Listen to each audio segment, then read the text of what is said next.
Even I also got tricked, or even I also got fooled by this rock. By looking at the beauty of this rock, I tried to use in one of my tanks. Within a week, all my plants died.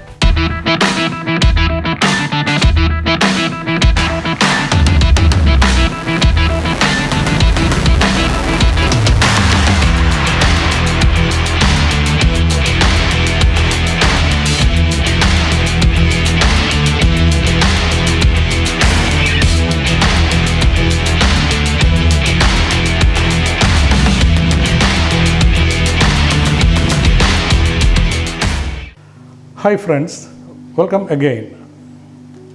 My boy, Mr. Samrat Banerjee, has already given a beautiful description on different types of rocks being used in planted tank to create nice hardscape.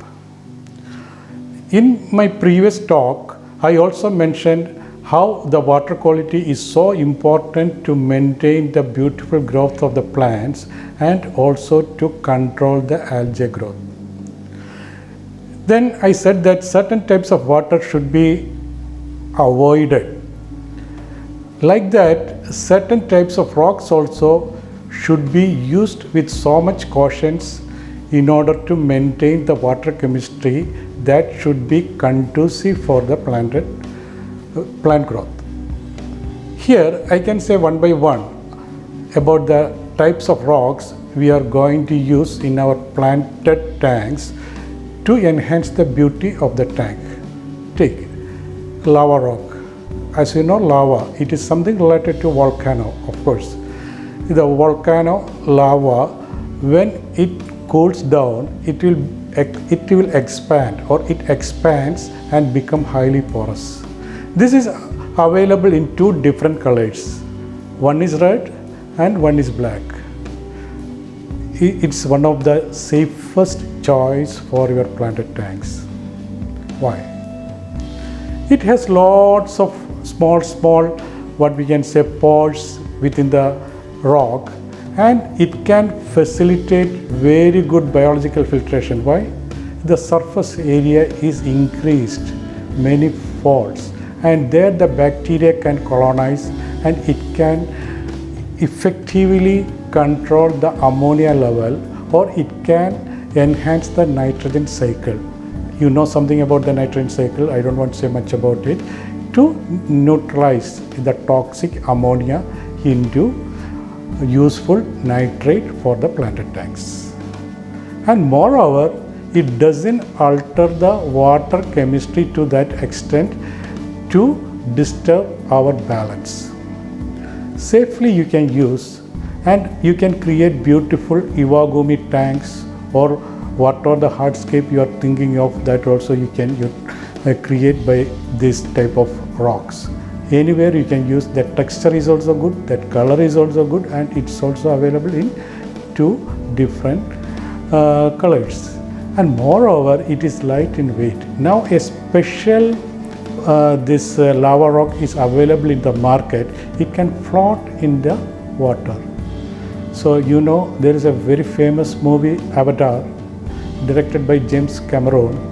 You know very well about that movie. There you can see some of the rocks flying in the air, and you can see beautiful vegetation on that. Some people are imitating by using that kind of rock, and they specifically say Avatar tanks. These are the imaginations, or we can take our imagination to that extent to bring that type of vegetation, or that's a illusionary and not natural one, but still people, they are creating that type of scapes in our tank. That way it's very good, and it can enhance the biological filtration too. It's very advantageous if you want to use. Anybody can use. A beginner can use, or an experienced hobbyist can use. Next comes what we can say, the rock is called, dragon rock. Dragon. It resembles the scales of the dragon. That texture is something like that, not 100% I am saying. It's a very good candidate for you. But one caution, or one thing you will have to take care of. It has lot of dirt on it. It is not a true a granite rock, it is a sedimentary rock. That means you will have to wash it many times. If you can boil the rock in the water for 30 minutes, that's also very good. After that, brush it thoroughly to remove the less loose particles, and also then you can use it in the tank in such a manner to give the depth of the tank. One of the best rocks available for creating the depth in a very small tank, as Amano says. How you can keep or how you can create a scape for a small aquarium to make that aquarium feel that one of the largest aquariums in your gallery. This is one of the best rocks to create that depth. You can safely use it. There is no doubt about it. The next few rocks I am going to say, you should be a bit careful when we want to use that one. Okay, which are those rocks? First, I can talk something about the Sariu rocks.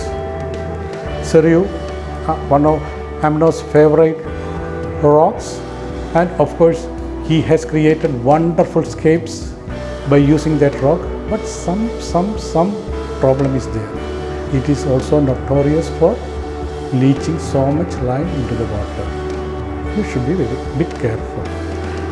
But over a period of time, this lime release or the lime is getting leached into the water from this rock getting diminished.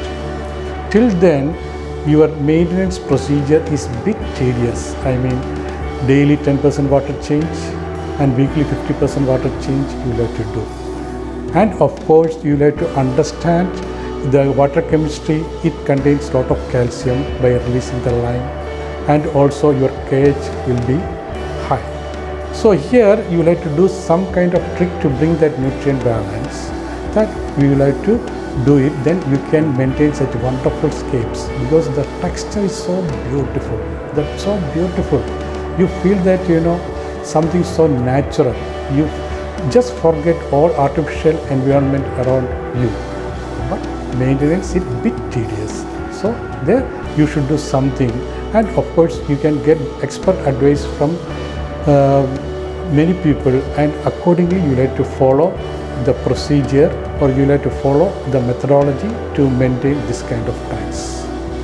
Then the notorious one of the notorious rocks, cloudy.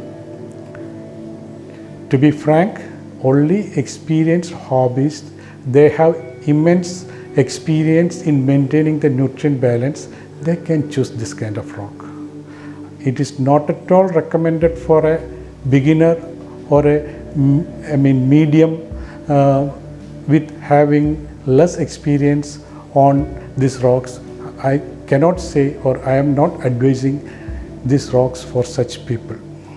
Why? Daily you can see that it can increase the carbonate hardness by 1 degree or 2 degree. Then daily some 10 to 15% water change is must for this rock. And this rock cannot reduce its leaching issue over a period of time. On a regular basis, it will reach the lime to the water to that extent that can upset the entire nutrient balance. So, I mean, it is not that much advisable for a beginner to use this rock, and even for an experienced hobbyist, the maintenance procedure for this kind of scapes will be very, very high. Choose. If you have enough time to spend for such tanks, then you can think of. I am not saying much about it. You can think of. Then some other rocks are there, but that not so popular in our hobby, but still people are using. The river stone. You can find it elsewhere in the world. The shape is something like round. It is not meant for, what we can say, a very beautiful planted tank. Okay, you can create beautiful biotopes with that kind of rock, because it's quite difficult to cut or break into small pieces for our planted tanks, or creating such natural scapes for our planted tanks. But for a cichlid tank or even for a discus tank, you can use this one. There we are giving more focus on the fishes. Such rocks with some nice driftwood arrangement, you can create beautiful fish tanks, and there you can keep some plants like anubias or ferns. By using liquid carbon, you can maintain this tank under low light conditions over a period of time. in a very attractive manner. You can think of that rock if you think of fish only tanks or a minimum level of plants in it. The most notorious rock in this particular category is the elephant skin rock. Very beautiful. Why it's called elephant skin? If you observe the skin of elephant, you can see that kind of texture. So the same thing here. Even I also got tricked, or even I also got fooled by this rock.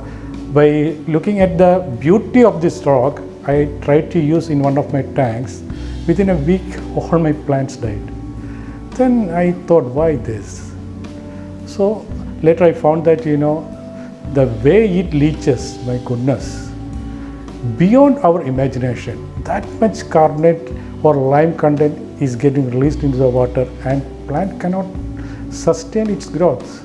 The pH catapulted like anything. It went to 9.5. Then okay, I decided not to use this rock for the planted tanks. But this rock is really good for one type of tank, especially if you want to maintain African cichlids from Tanganyika or Lake Malawi.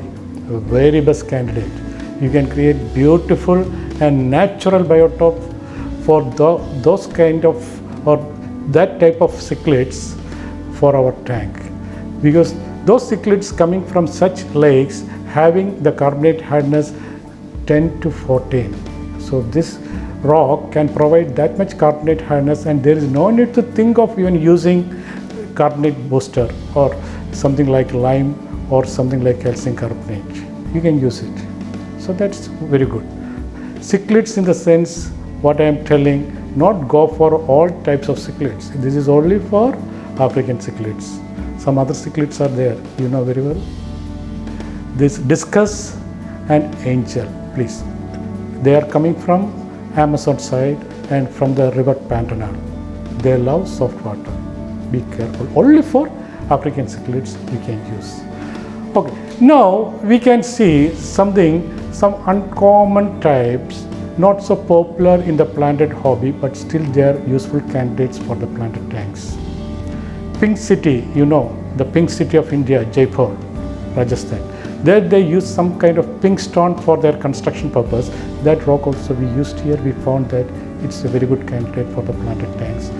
It doesn't release that much lime to the water, but some other elements can be released, especially calcium or something like that. But after a period of 10 months observation, we found that it doesn't affect the plant growth to that extent, so you can safely use.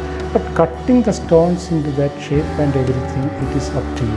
You just think how you can cut it according to your skills. That is up to you. Then another one is called the serpentica. It's also a very common rock, and we found that very good candidate for this kind of planted tanks. But cutting is the main issue here. When you try to cut it, it will crumble. So that problem we have seen. But that one tank we made with this rock, we found that is one of the most stable tanks in our gallery. So if you have some idea how to cut into proper shapes, definitely you can go for that rock. So these are the rocks, and what I am saying that try to think and try to judge what type of rock you can use according to your skills, experience and knowledge. Don't think like that, I can use this rock without knowing the property. That will, you are inviting the disaster. Okay, you are inviting the disaster. Please, don't go like that. Get the right advice from the right people, then decide which type of rock you can use. Okay, you may be having more doubts. I am always here. Just post your comments below my video, then I can come back to you. Thank you.